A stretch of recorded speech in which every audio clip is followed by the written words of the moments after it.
warahmatullahi wabarakatuh. Berjumpa lagi dengan saya Miss Dumai. Hari ini kita akan menjelaskan tentang koneksi antar materi 3.2, yaitu pemimpin dalam pengelolaan sumber daya. Sekolah merupakan sebuah ekosistem. Ekosistem itu sendiri terdiri dari biotik, yaitu unsur yang hidup, dan terdiri dari abiotik, yaitu unsur yang tidak hidup. Unsur hidup dan tidak hidup ini saling berinteraksi satu dengan yang lainnya sehingga mampu menciptakan hubungan yang selaras dan harmonis.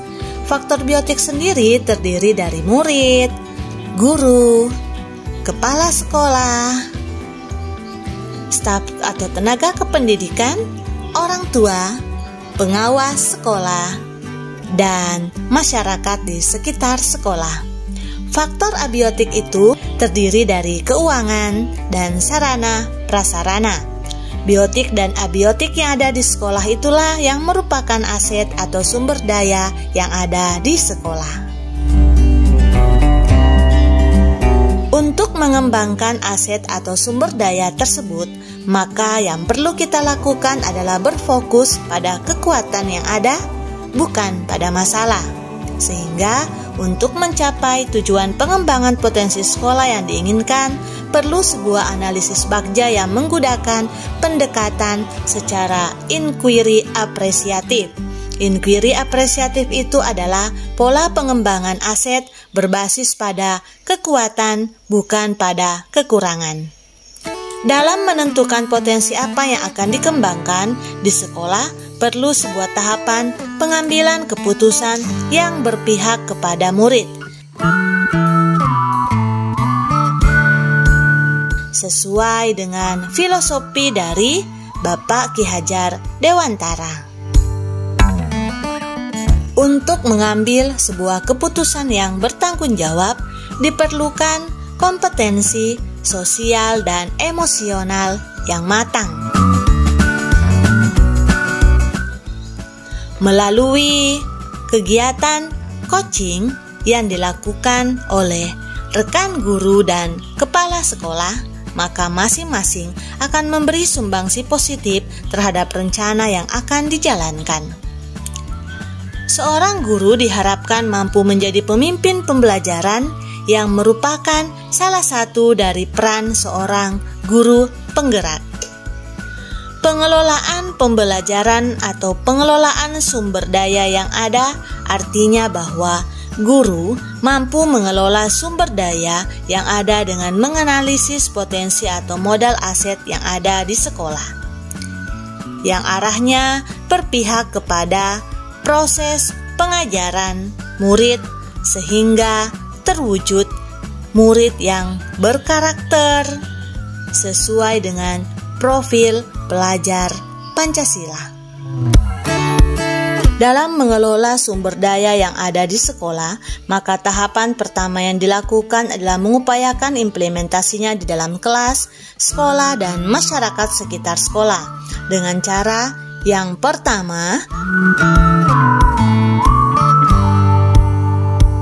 menganalisis modal apa saja yang ada di lingkungan sekolah.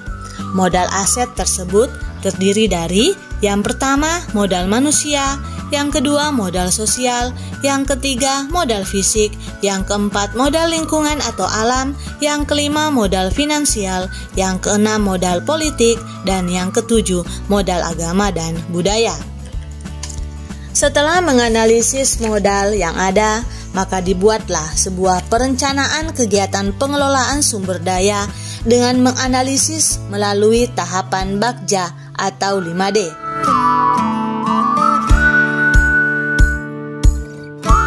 Kegiatan pengelolaan sumber daya ini merupakan kegiatan yang berpihak kepada murid dengan menanamkan karakter yang baik sehingga proses pembelajaran murid akan lebih berkualitas. Selain itu, murid sebagai salah satu aset utama merupakan pelaku dari kegiatan yang dilakukan sehingga akan muncul rasa memiliki semangat dan antusiasme yang tinggi dalam belajar dan membantu kemajuan sekolah.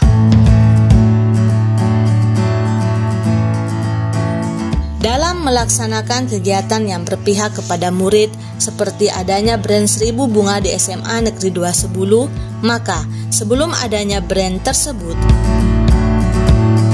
perlu analisa modal aset terlebih dahulu. Kemudian diputuskan program yang akan dijalankan untuk mendukung kegiatan tersebut. Kemudian yang kedua adalah membuat program melalui proses pengambilan keputusan dan melakukan uji risiko yang akan terjadi. Pengambilan keputusan tersebut akan mendukung program si Acil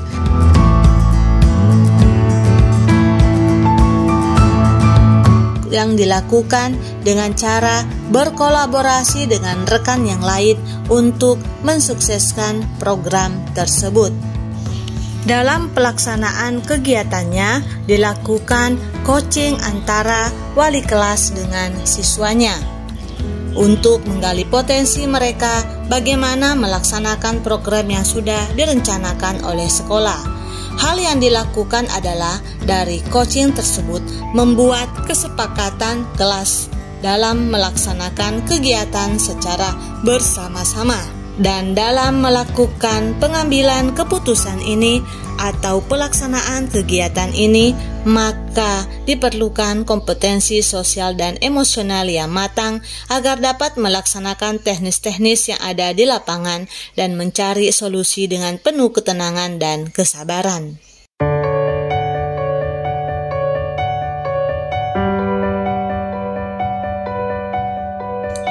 Sebelum saya mempelajari modul 3.2 ini,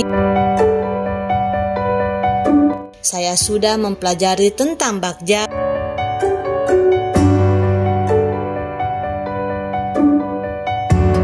pada modul 1.3, yaitu visi guru penggerak. Tetapi saat itu pemahaman saya belum benar-benar memahami tentang bagaimana pengelolaan sumber daya yang tepat dengan melihat potensi yang ada.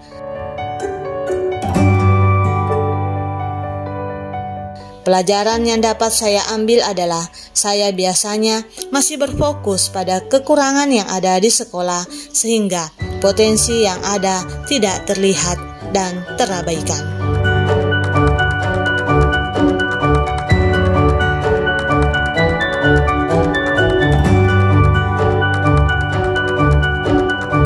Dengan adanya pembelajaran pada modul 3.2 ini, saya lebih memahami lagi dalam menganalisis modal yang ada di sekolah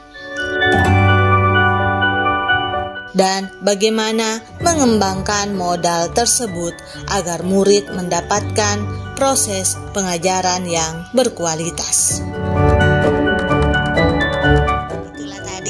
Penjelasan tentang koneksi antar materi modul 3.2 tentang pemimpin dalam pengelolaan sumber daya. Sampai jumpa lagi teman-teman. Assalamualaikum warahmatullahi wabarakatuh. Tetap jaga kesehatan ya. Jangan lupa pakai masker.